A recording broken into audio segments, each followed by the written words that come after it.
আপনারা অনেকেই জানেন এবং ইতিমধ্যেই কিছু ঘটনা আপনারা দেখেছেন যে আজকে রাজশাহী বিভাগের পাবনা জেলার সাথিয়া থানার সমাসনারী মাদ্রাসায় সমাসনারী জামিয়া ইসলামিয়া হাফিজিয়া কওমি মাদ্রাসার ৩৯তম বার্ষিক ইসলামী মহাসম্মেলন ওয়াজ মাহফিল ছিল, ৪৯তম মাহফিলে। তো সেখানে আমি মেহমান হিসাবে দাওয়াত রাখি এবং আমার আসতে রাস্তার কারণে জামের কারণে অনেকটাই বিলম্ব হয়।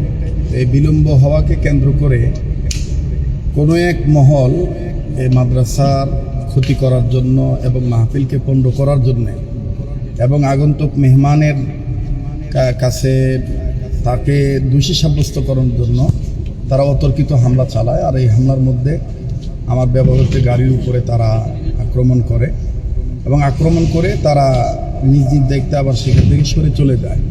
কিন্তু আল্লাহ শুকরিয়া যে এত কিছু হওয়ার পরেও আমাদের এই মাদ্রাসার মাহফিল সুসম্পন্নভাবে হয়েছে। দীর্ঘক্ষণ মাহফিল হয়েছে, বয়ান হয়েছে, কালেকশন হয়েছে, মোনাজাত হয়েছে।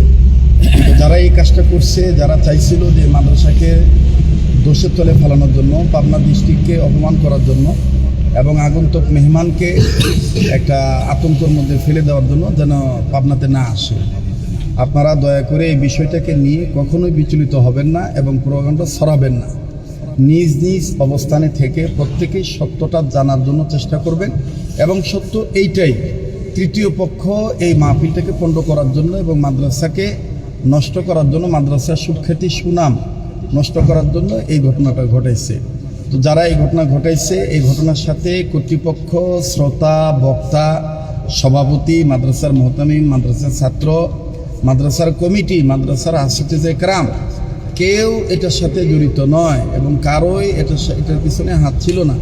এটা বহিরাগত একটি কুচক্র মহল এই কাজটা করছে। আমরা এই গভীর রাত্রিতে তাদের জন্য হেদায়েতের দোয়া ছাড়া আর কিছু করতে পারবো না। আল্লাহ তাদেরকে হেদায়েত দান করে, আমিন। আমাদের সবাইকে নিজ নিজ অবস্থান থেকে প্রত্যেকের উপকার করার জন্য আল্লাহ আমাদের কবুল করে। আসসালামু আলাইকুম।